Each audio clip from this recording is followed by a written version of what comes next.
Saudara-saudara semua, selamat pagi.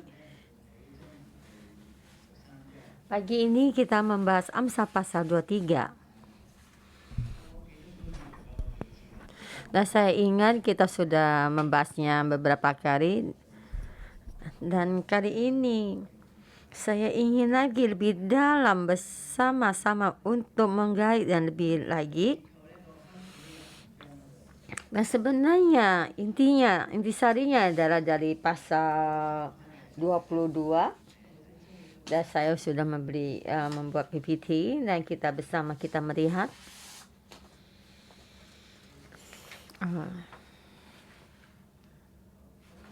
Dan kita di pasal 23. Saya memberi tema di dalam perjamuan kita mesti mempunyai hikmat. Yaitu dikatakan di zaman masa lalu, masa kuno di dalam bangsa Israel, yaitu itu satu tradisi yang datang dari Mesir. Ini keadaan suasana di dalam satu perjamuan di kerajaan. Di situ banyak perjamuan.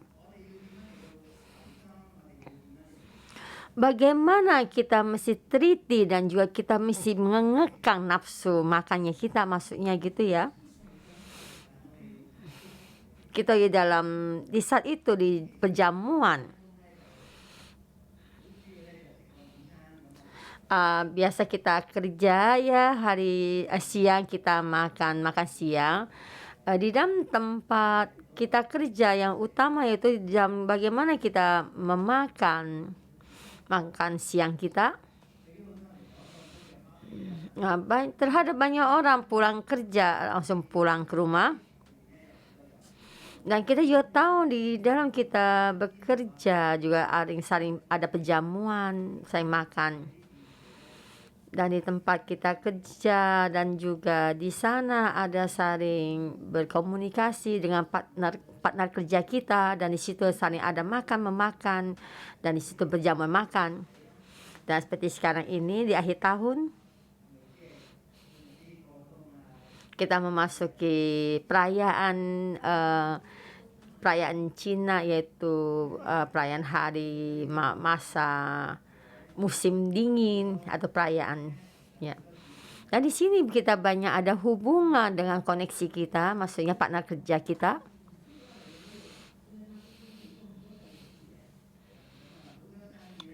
Dan supaya kita ada hubungan, dan di saat itu juga hubungan kerja sesama partner kerja itu partner bisnis kerja kita dan mereka, supaya mendapatkan banyak bisnis, saling terhubung. Dan di sini di perjamuan makan dan minum dan juga dengan sukacita, tetapi di sini juga kadang banyak hal yang tidak bisa dibicarakan maksudnya dalam hubungan ini. Tapi karena banyakkan makan terlalu banyak bisa membuat kondisi tubuh kita tidak baik. Jadi dalam kesehatan ini dengan tubuh kita, karena terlalu banyak makan yang tidak baik akan merusak organ tubuh kita. Tetapi di setiap perjamuan bisa juga mendapatkan satu sukacita dan juga akan juga membuat satu bencana. Dan kita melihat kita makan sama siapa. Jikalau kita makan bersama bos besar ya, kita jangan merasa kita adalah orang yang terpenting karena saya sudah diundang.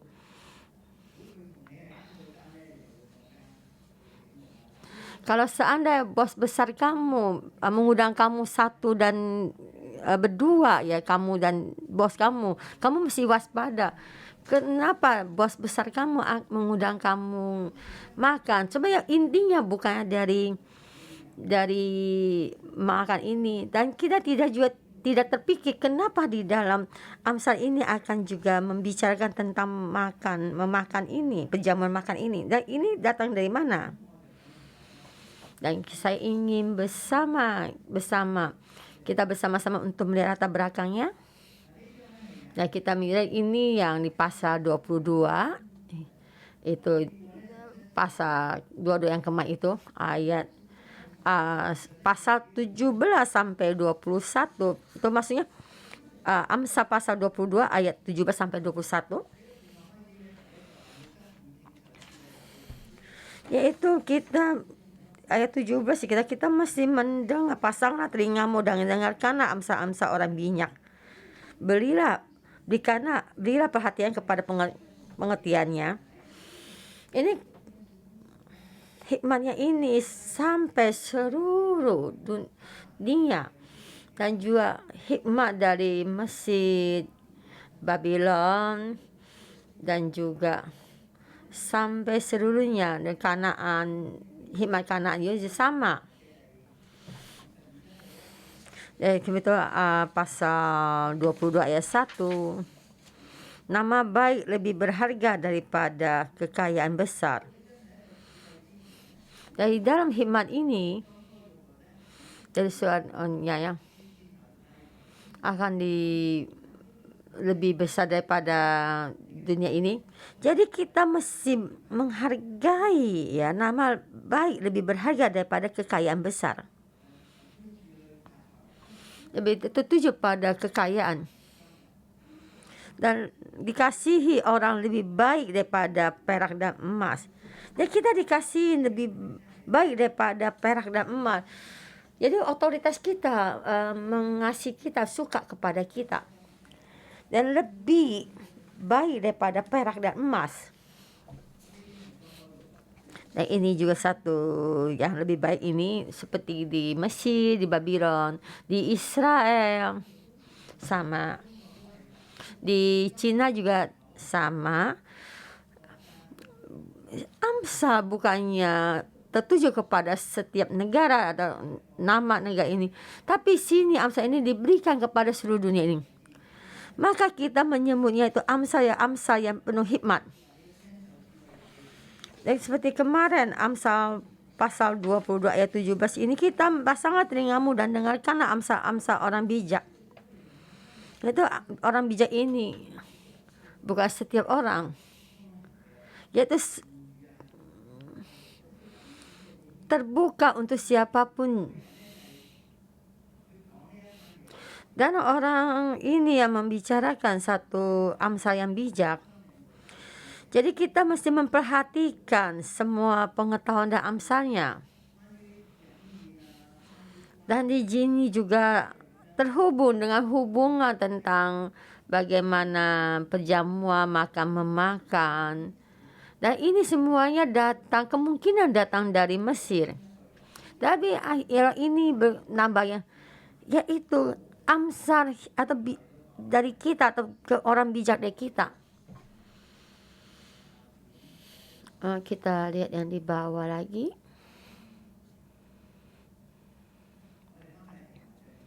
Kita kembali di PPT yang Amsal pasal 22 ayat 17-21. Dan ini dia berbicara kepada muridnya, itu saya.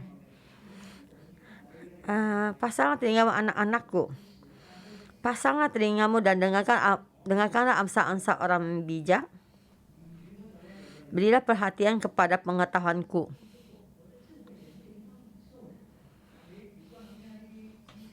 Jikalau kalian mau mendengar pengetahuanku, ayat 18, karena menyimpannya dalam hati akan menyenangkan bagimu. Yaitu menyimpan dalam hati, kamu mesti ingat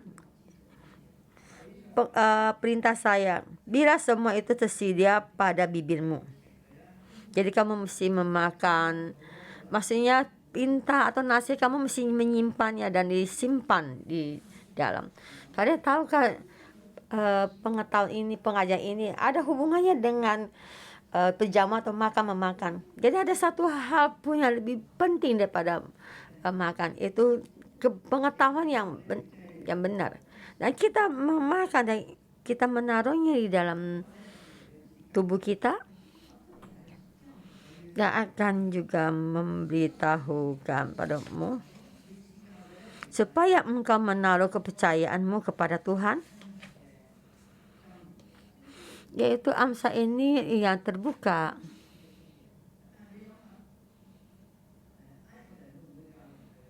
Tapi kita merenungkan kembali, orang Mesir apakah mengajar kita untuk mengandalkan Tuhan? Yaitu pengetahuan yang biasa ini. Jadi dari pengetahuan guru itu mengajarkan kepada murid-muridnya supaya murid-muridnya mengandalkan Tuhan.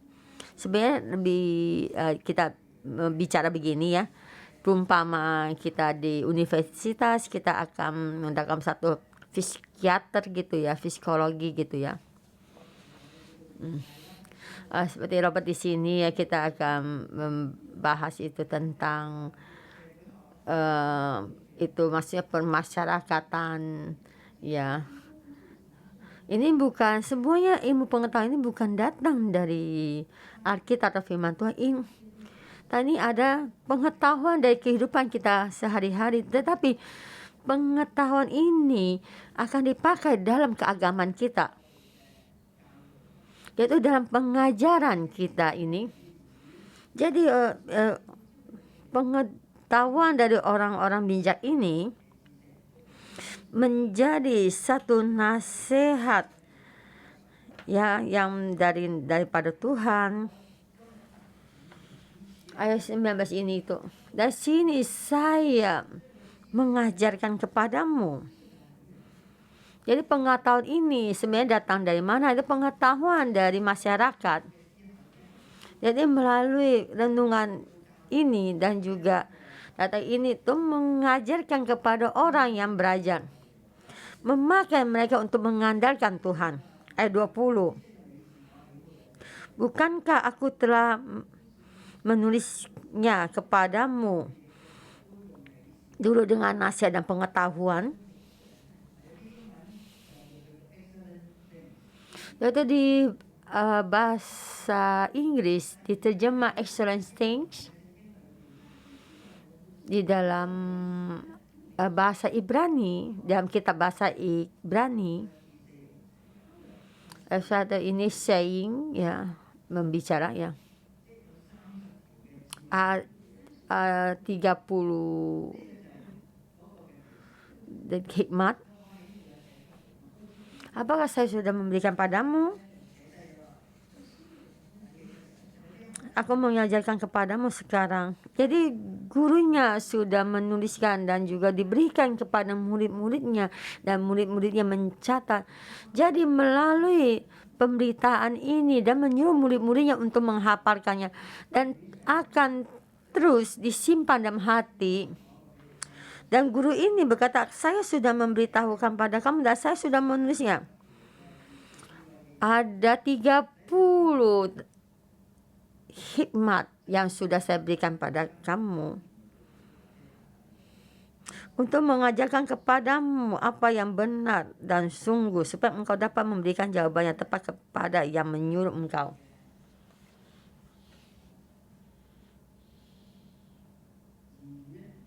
Ya, 30 perintah ini, dan di bawah ini ayat 22 ini kita mulai. Kalau kita mulai saving 1, saving 2, saving 1 itu ayat 22, 23, saving 2, 24, 25, saving 3, 26, 27, saving 4, 28, saving 5, 29, yaitu di masih membicarakan Amsal pasal 22 ya. Dan kita masukin Amsal pasal 23, yaitu ayat 1, itu saving 6. Dan kita kembali lagi pasal 22 ayat 18 ini tentang 30 dan Amsal di dalam ini. Dan kita melihat ada satu nama, yaitu ayat 24, Amenemope, itu Amenemopo, itu Amsalnya, yaitu Amsal pasal 30. Ya, seperti Amsal kita, itu kitab Amsal kita, itu ayat pasal 30 dan 31. Dan kita kenapa selalu membaca Amsal. Intinya tuh, yang kita satu hari kita membaca satu pasal dan satu bulan sudah membaca 30. Berarti dasarnya bulan ini ada 30 hari kamu akan membaca sampai pasal 30.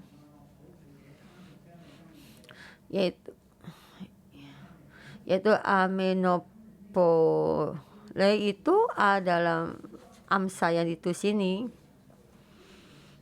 yaitu kita nama tuh lebih lebih berharga daripada kekayaan besar. Bukannya hanya ditujukan kepada seseorang, tapi ditujukan pada setiap orang. Yaitu sangat terbuka, yaitu sangat yang biasa, jadi membicarakan untuk semua khalayak.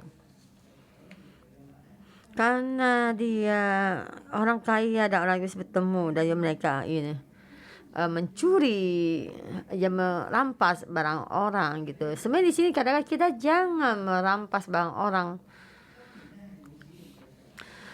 Sebenarnya Amsal ini tidak tertuju kepada seseorang, tetapi menasihati itu maksudnya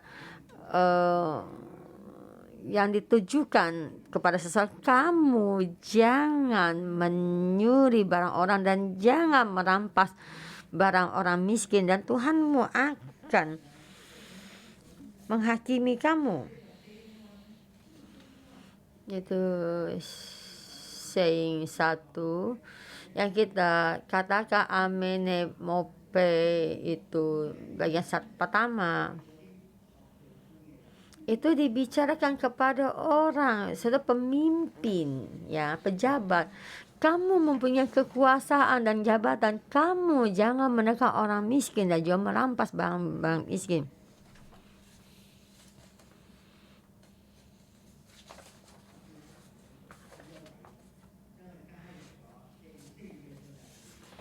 Dari sini di Raja Salomo ini dan Amsal ini, yaitu kita menyebutnya dia sudah dibaptis dan dimasukkan, dikasihkan kepada rakyat ini.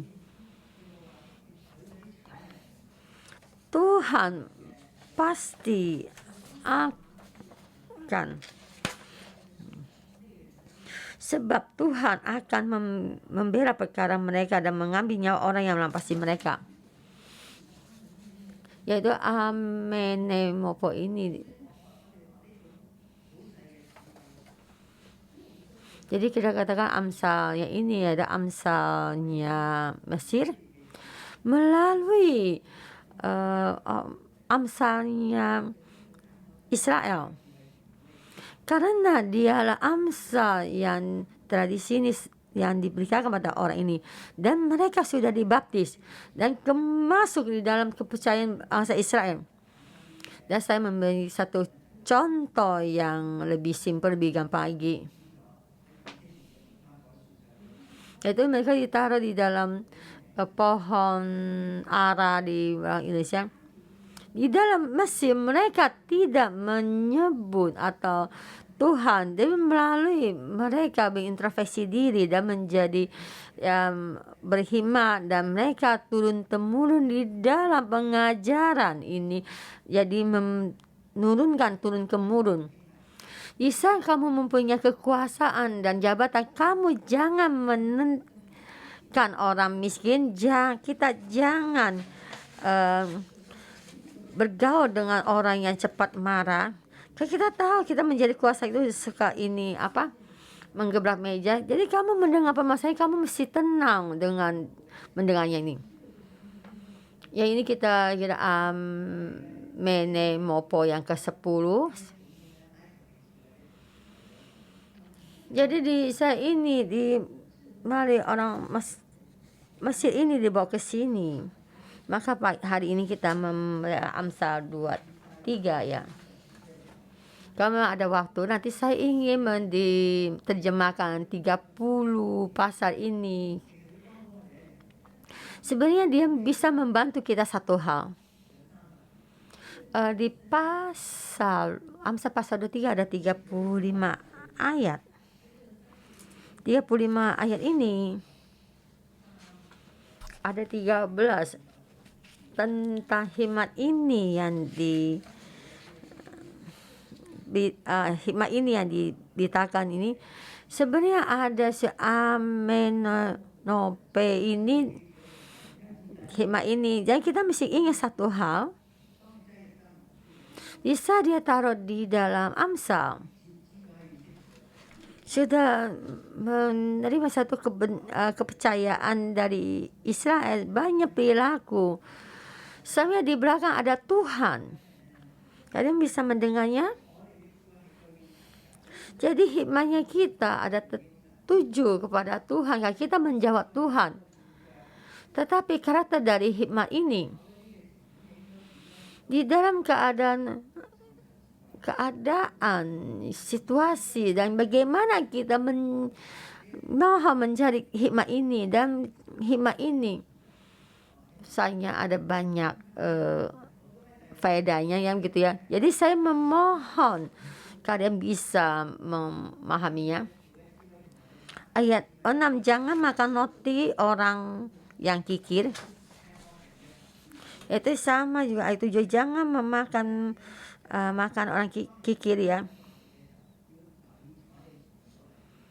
Jadi kisah kita memakan, kita mesti hati-hati. Yang duduk di depan kamu itu siapa?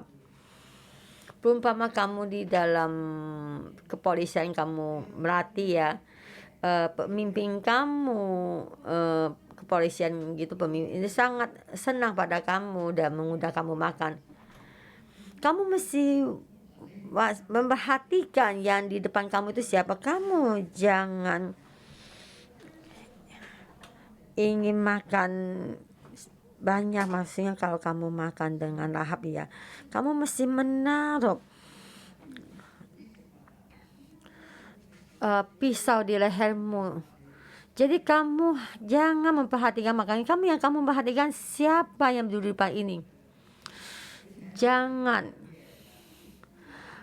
serakah akan makanan ini. Jadi kamu merasa sangat ingin makan banyak. Jadi makanan ini akan menekan kamu. Jadi dia ingin melihat perilaku kamu supaya dia lebih mengenal kamu. Apakah kamu membuat kamu bisa berhubung dengan lain, bergabung dengan lain? Apakah dia bisa memakai kamu?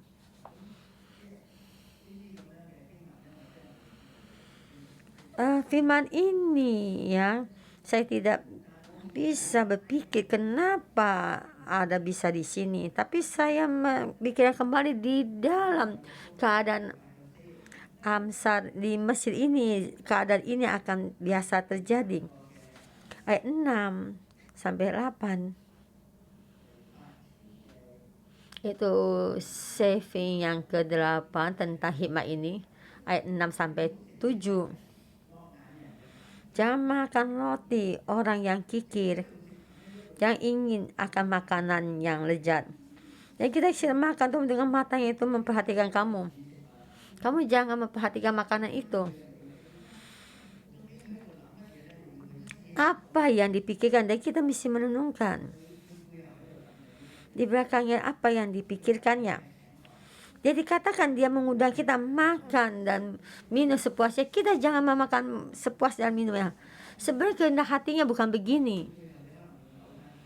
Dan terakhir mungkin kamu akan mengeluarkan kembali.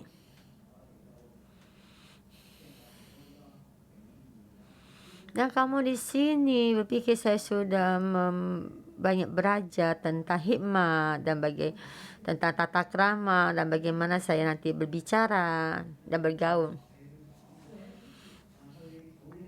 Dan bagaimana berbicara, bagaimana menyenangkan hati orang yang kikir ya. Jadi kita tidak bisa dengan bersuap dengan makan ini ya. Ayat 9 ya, jangan berbicara di tengah orang bebal. Ayat 9 itu dikatakan apa? Jadi kita jangan berbicara di telinga orang bebal, sebab ia akan meremehkan kata-katamu yang bijak. Dan kita melihat di ayat ke-6 dan ayat ke-8 kata-katanya, Di tengah-tengahnya itu ya jam 4 ya, di mana itu ayat ke-7. Ini apa yang dibicarakan? Jangan bersusah payah jangan bersusah payah untuk menjadi kaya. Jangan kamu merasa itu kamu diberikan, kamu sudah kekayaan, jangan tertuju kepada kekayaan. Jika kita tidak di dalam keadaan ini, kita tidak memahami firman ini, menjadi kamu di dalam jabatan ini, tempat ini adalah sangat baik untuk bermain, sangat mudah untuk menjadi kaya raya. Jadi perjamuan ini, makanan ini akan membicarakan kepada ini. Jadi kamu bagaimana? Tapi orang hikmat ini, jangan tertuju pada kekayaan, karena harta kamu akan mempunyai sayap dan akan terbang pergi. Ya, ini perkataan yang mengimbau kita supaya gampang untuk menjadi kaya lah ya. Ayat 11 sampai 18. Saya tuh tinggal ini ayat 10 dan 11. Ayat 10 dan 11, jangan engkau memindahkan batas tanah yang lama dan memasuki ladang anak yatim. Dan kita tahu di tempat ini kita berkembang dengan cepat, dan banyak tanah-tanah akan dirampas dan mereka membangun rumah. Itu yang di Cina ini, saya tidak membahasnya. Saya tahu di Kamboja ya, banyak kota-kota untuk mereka membayar, dan mereka sebenarnya banyak tempat mereka dirampas. Dan sini dibicarakan kepada pejabat, jangan merampas harta orang, karena Tuhan yang akan membalaskan. Karena kamu mesti tahu, karena Tuhan adalah penolong mereka. Ayat 11, karena penebus mereka kuat, dialah yang akan membela perkara mereka melalui engkau. Ayat 11 sampai 18, ada 4 dari hikmatnya ini, atau kita juga menyebutnya 4 mereka bertobat gitu. Yaitu sebuah suatu amsal yang, jadi kita mesti dengan sepenuh hati mendengar perkataan telinga dengan pengetahuan. Kita masih ingat Amsal 1, 2, dan 3. Anakku, engkau mesti mendengar nasihat orang tuamu.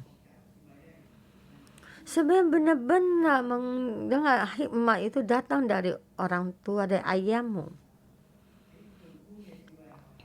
Di dalam hikmat dari pejabat ini dalam sekolah mereka, dia juga begini mengajarkan kepada mereka. Jadi sama seperti ayah mengajarkan pada anak-anaknya. Jadi sepertinya ada hubungan seperti keluarga ini mengajarkan. Ini adalah inti dari asal dari amsal ini, yaitu dengan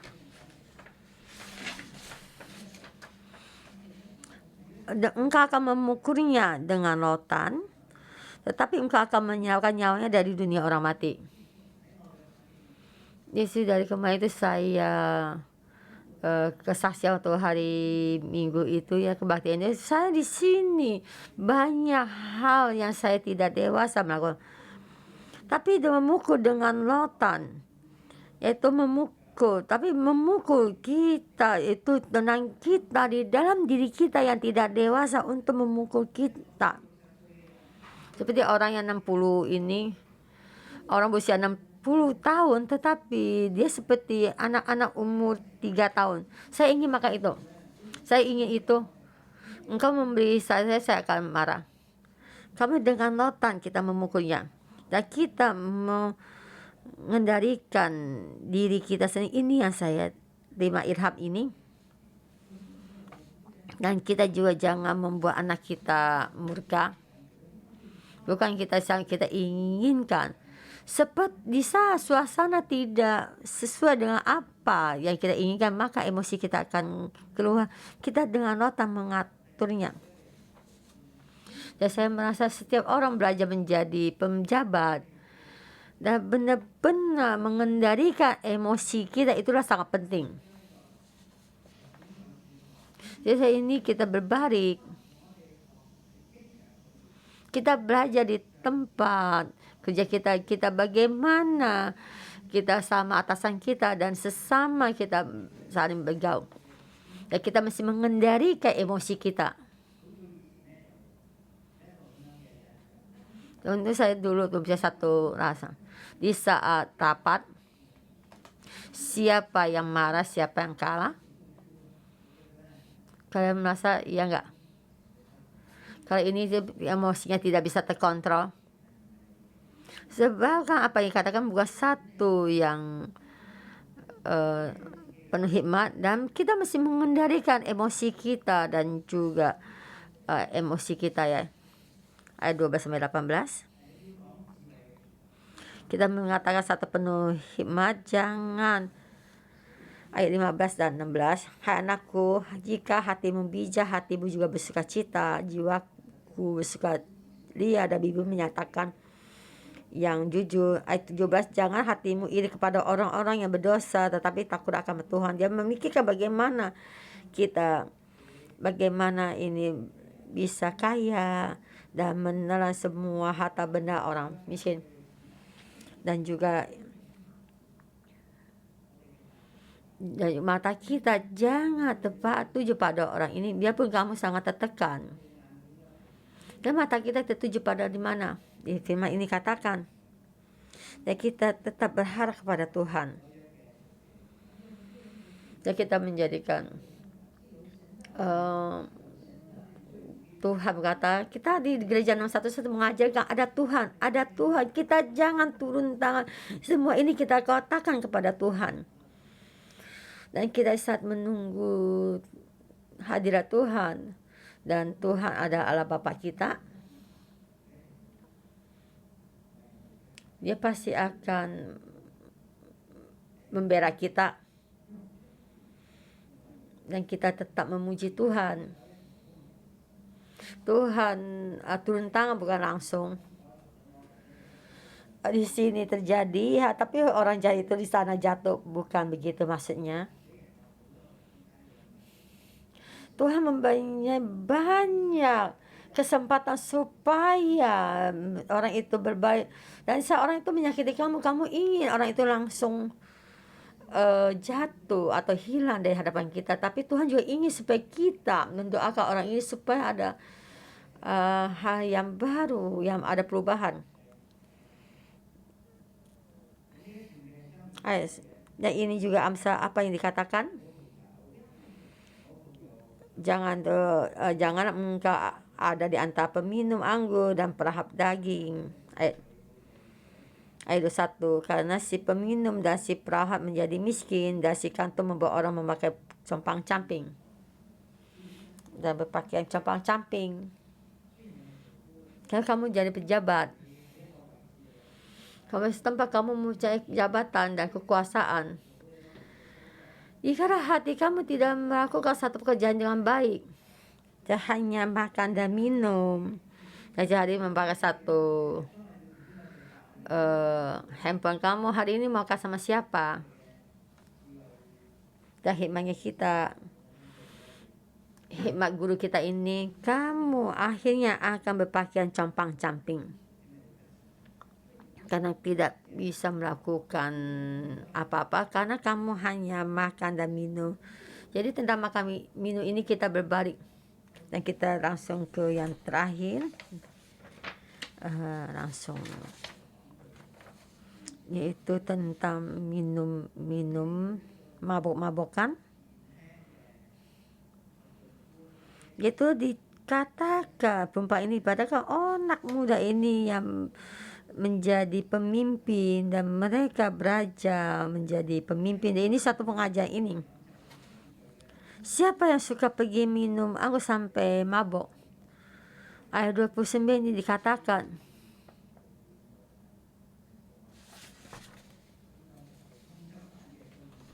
yaitu tentang ini yang pelarian yang dikejar ya, dan mereka akan tidak kejar dalam, karena siapa yang berlari di dalam mabuk-mabukan ya di bar ya, mereka yang suka memukul dan minum-minum, dan mereka tuh matanya merah karena banyak minuman keras, jadi matanya merah. Jadi di sini katakan, anakku jangan pergi ke tempat ini. Ayat 26, hai anakku, berikanlah hatimu kepadaku, janganlah kamu pergi ke bar atau minuman keras ini. Sebab ini ayat 26 sampai 28 dikatakan apa? Yaitu kita jangan pergi ke perempuan jarang mencari, karena perempuan jarang ada lubang yang dalam. Di dalam pernikahan ini, yaitu karena perempuan jarang ada lubang yang dalam dan perempuan asing ada sumur yang sempit. Jikalau kamu jatuh, kamu tidak bisa naik ke atas lagi, dan karena sempit kamu tidak bisa berbalik badannya. Jangan memberikan kesempatan kepada kita sendiri. Saya hanya main sebentar, saya tidak serius. Jikalau kamu jatuh, kamu tidak bisa naik karena sumur ini sangat sempit. Kamu tidak bisa naik lagi ke atas. Sini juga. Dan kita sampai ayat 29:35. Jangan itu mabok-mabokan, jangan pergi minum. Yani mereka duduk dengan anggur sampai jauh malam. Mereka datang mengocak anggur campuran. Dan sini itu sangat ini ayat 31, jangan melihat pada anggur kalau merah menarik warnanya karena mengkilau dalam kawannya. Kamu jangan memandangnya, kamu merasa kamu minumnya itu sangat nyaman, tetapi kemudian memangut seperti ular. Dan dengan satu gambaran yang sangat ini ceria ya, memberitahukan pada kita, kamu mesti hati-hati, jangan banyak meminum minuman keras sampai kamu mabuk. Di saat kamu mabuk meminum makanan keras ini, lalu matamu akan melihat hal yang aneh dan hatimu mengucapkan kata-kata yang kacau. Karena kamu mabuk, maka apa yang kamu bicarakan banyak omongan kacau ya. Orang yang mabuk kadang-kadang berbicara yang ngawur ya. Bisa kamu mabuk, kamu akan memarahi pemimpin kamu, pejabat tinggi.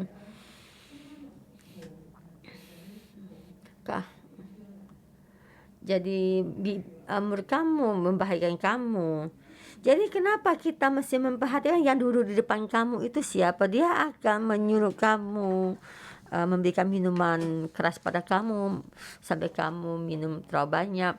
Bisa kamu kacau ya, pikiran dan kamu akan kacau untuk berbicara.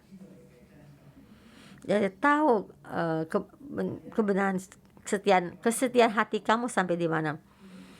Engkau seperti orang di tengah ombak laut. Jadi orang kalau mabuk ya itu seperti di tengah ombak laut ya, mengambang. Seperti orang di atas tiang kapal ya, jalan tuh sampai sempoyongan, jatuh lagi. Dan orang memukulnya, tetapi aku tidak merasa sakit. Aku tidak merasa apa-apa, tidak apa-apa. Orang memalu aku, tetapi tidak kurasakan. Kapan bila aku siuman, tapi aku ingin mencari lagi, minum lagi. Di sini banyak hal tentang makan dan minum, mabok-mabokan. Ayat 1 sampai 3, ayat 6 sampai 8, ayat 19 sampai 21, 29 sampai 35. Saya memberi tema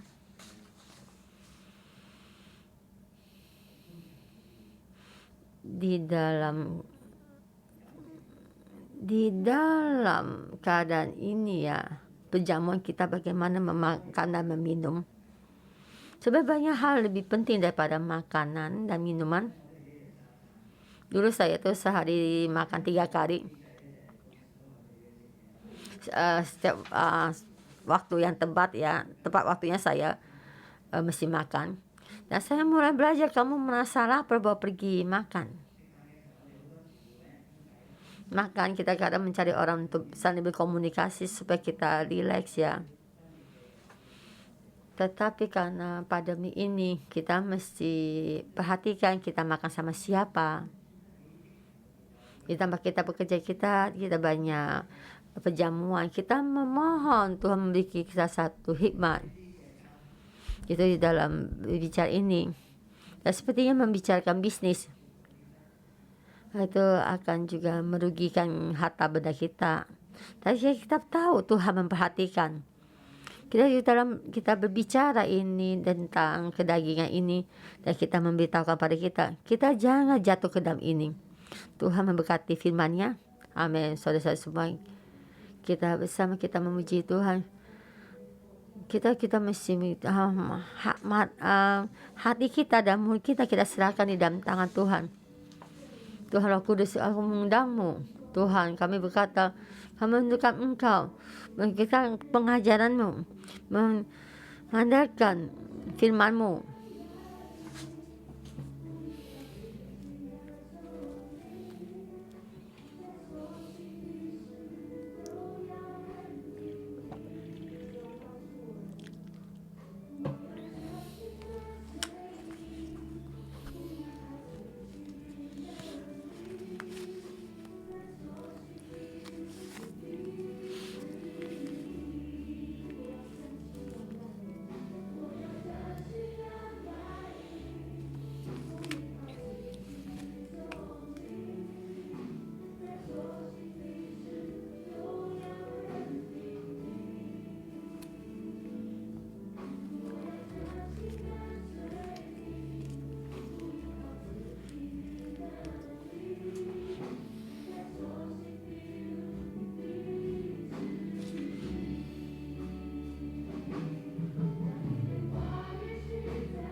Dan kita angkat tangan kita dan kita berbicara kepada Tuhan.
Roh Kudus lebih banyak lagi mengurapi kami, lebih banyak lagi mengurapi kami.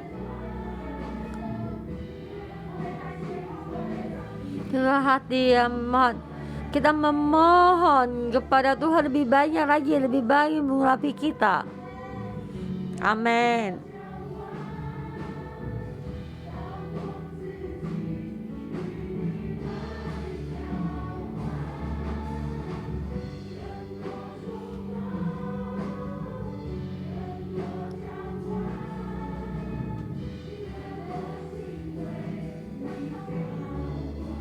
Lebih banyak lagi.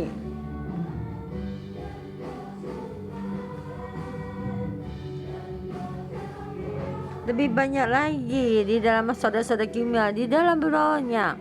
Roh Kudus, kami mengundang, memenuhi kami, urapi kami lebih dalam lagi, mengurapi kami. Amin.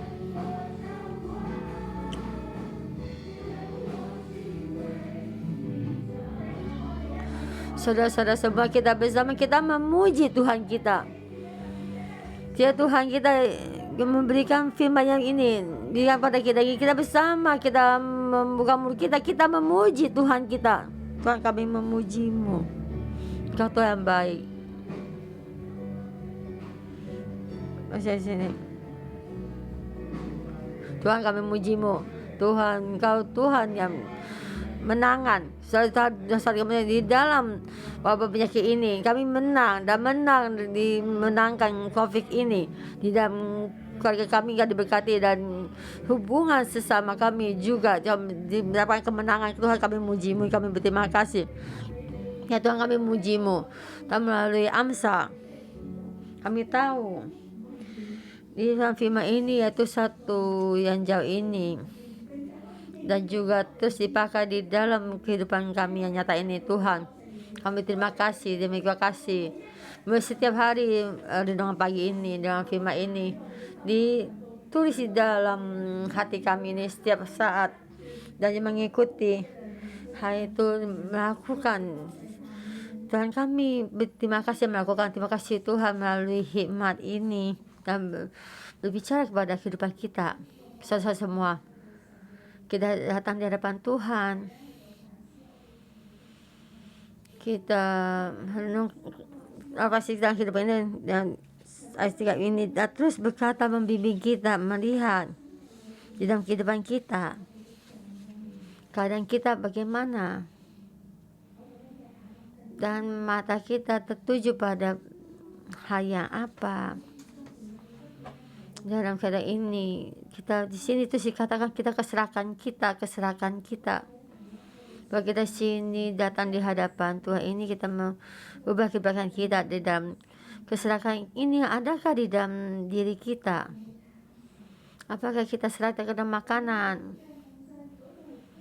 Adakah kita tidak bisa mengendalikan tentang kedagingan kita, yaitu tentang makan di dalam tubuh kita ini, dalam kedagingan kita, dan juga serahkan dengan minum anggur dan serahkan dengan makanan orang. Mata kita tertuju satu hal yang palsu yang tidak ada faedahnya. Apakah mata kita tertuju pada Tuhan? Dan saat ini kita introspeksi diri kita sendiri, dan kita datang di hadapan Tuhan, dan kita di hadapan Tuhan kita meninggalkan keserakan ini. Di saat engkau berdoa, engkau menunaikan kembali kehidupan kamu, keserakan ini ada di dalam dirimu. Engkau duduk di tempat dudukmu, engkau mengaku dosa di hadapan Tuhan. Tuhan memberikan kita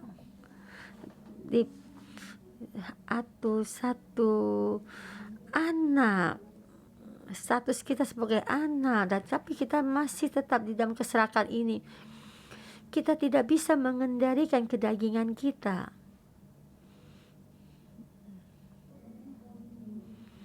Kita melihat satu hal yang enak dan kita ingin langsung menaruhnya dalam mulut kita, memakannya. Kita pentingnya bukannya kesehatan dalam tubuh kita. dan juga keadaan mata kita yang kita tujukan, dan kita akan serahkan Tuhan, dan kami melakukannya. Hati kita berpikir dan terus langsung apa yang kita pikirkan dalam hati kita langsung melakukannya. Apa keinginan hati kita langsung melakukannya. Tuhan tidak benar-benar mengendalikan kehidupan kita dan tidak mengendalikan kedagingan kita. Kita datang di hadapan Tuhan. Tuhan, keserahkan ini saya serahkan keluar.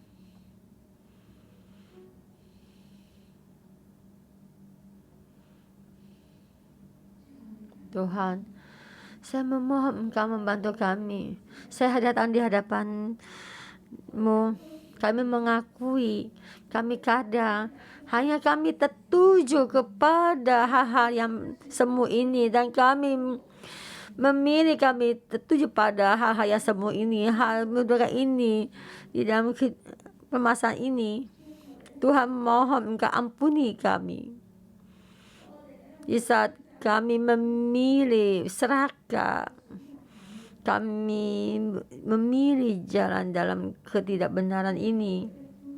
Tuhan, Engkau memohon perbaiki kami, bantu kami. Tuhan, Engkau memberikan kami sangat diberkati. Engkau memberikan kami yang terbaik supaya kehidupan kami bisa dipuaskan. Tapi Tuhan, hati kami selalu memilih tidak puas. Kami tertuju pada hal yang semu ini. Tuhan, bantu kami. Mohon ampuni kami supaya kami lagi mengubah pemikiran kami, dengan mata kami, dan kami melihat, kami tertuju kepada pemasangan kerajaan surga. Tuhan, Engkau memberikan kami yang sangat diberkati. Engkau memberikan kami status sebagai seorang anak. Apa yang kami ini diberkati. Tuhan, sekali ini Engkau perbarui hati kami, perbarui pemikiran kami ini. Tuhan, mohon bantu kami. Tuhan, Engkau berkata, jangan menolak dirikan dari anakmu, dan jangan ia matikan. Engkau memukul dengan rotan. Engkau memukulnya dengan rotan, tetapi engkau menyelamatkan nyawanya dari dunia orang mati. Pasal Hakim berkata pada kita, ini kita mengatur diri kita sendiri. Dalam diri kita yang dalam ini, di dalam diri kita adalah satu anak-anak. Saudara-saudara semua, kamu selalu itu dibuat orang tuh marah. Mungkin yang satu kata akan membangkitkan amarahmu. Kamu merasa sangat tertekan dan tidak dipahami dan tidak dipahami, dan kamu murah marah, akan mengomel orang dengan kata-katamu, tidak bisa mengendalikan emosimu. Ini ada kamu. Tangan kamu taruh di dada kamu. Tuhan mau menyembuhkan kita, dan kita lagi berintrospeksi diri di dalam hubungan apa, di dalam tempat kamu kerja, dan juga di dalam rumah tanggamu, keluargamu, dan kamu mudah marah, membuat kamu membangkitkan amarahmu. Dan kita sekali lagi di hadapan Tuhan mengaku dosa.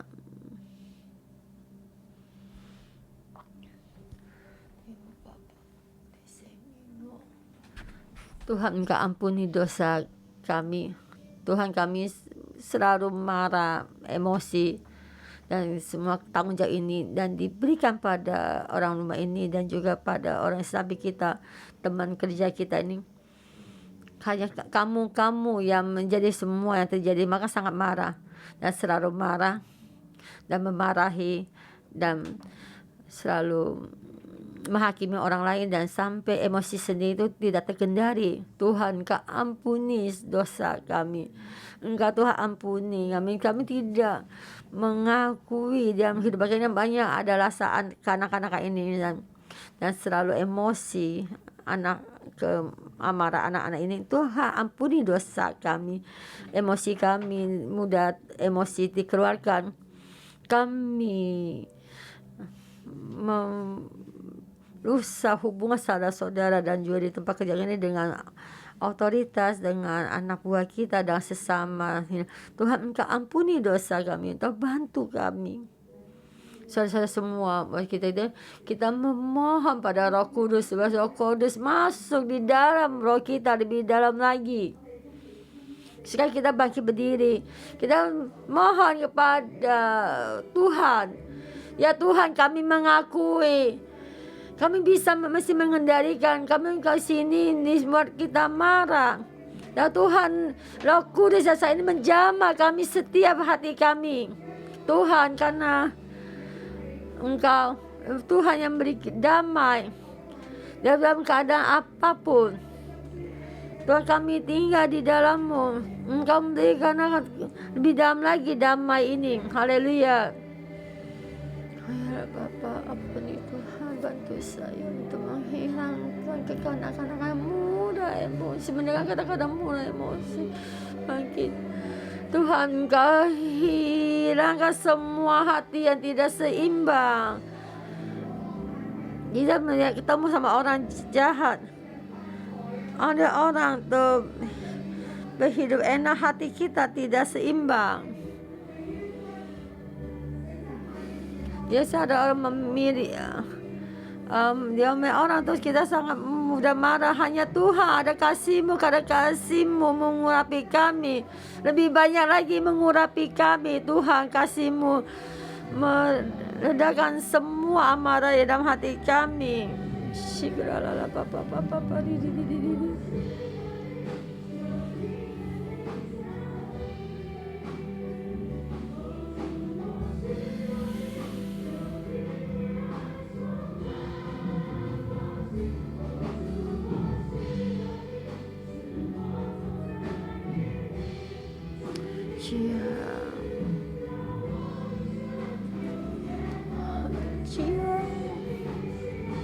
Tuhan, kami membutuhkan-Mu.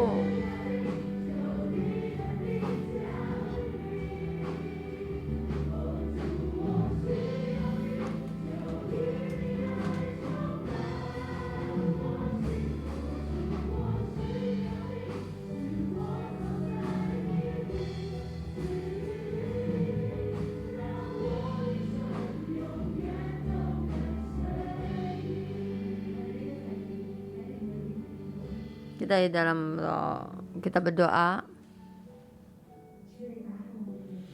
Tuhan, Engkau membuka mata rohani kami di dalam firman-Mu, taruh ditulis di dalam hati kami. Ayat 17. Janganlah hatimu iri kepada orang-orang yang berdosa. Hatimu dan hati saya jangan iri kepada orang-orang yang berdosa. Tetapi takutlah akan Tuhan senantiasa. Tetapi satu hal, 24 jam, tetapi takutlah senantiasa, walaupun kita di dalam duduk dan jalan, senantiasa memuji Tuhan.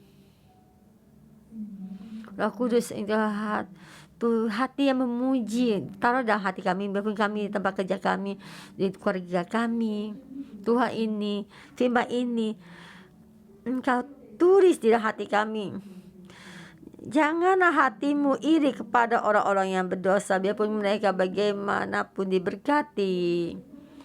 Dan bagaimana banyak hal-hal yang tidak baik dalam diri kami, dan banyak hal-hal yang baik di dalam orang berdosa ini, tetapi Tuhan dalam hati kami, jangan iri kepada orang-orang yang berdosa. Dalam hati kami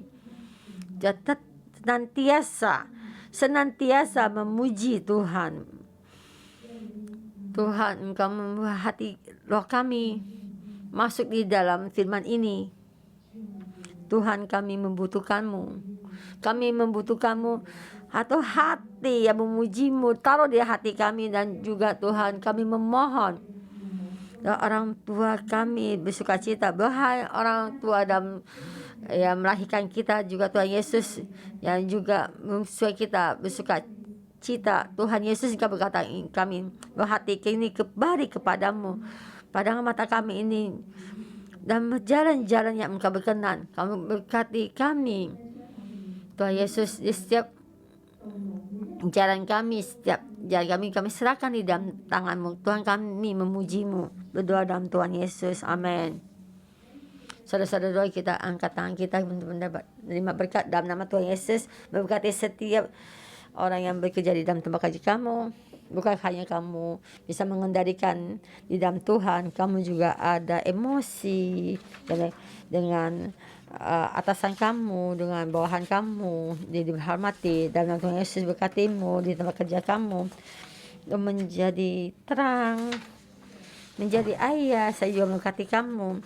Kau bisa ada satu contoh yang baik dan mengajar anak-anakmu dan seumur hidup berjalan yang jalan benar. Saya dalam Tuhan Yesus deklarasi ini setiap orang di saat engkau mengikuti hikmatnya Tuhan, engkau pasti diberkati, dipenuhi, diberkati. Tuhan menyertaimu setiap hari itu, melindungimu, berkati hidupanmu dalam nama Tuhan Yesus, amin. Berkati kalian semua.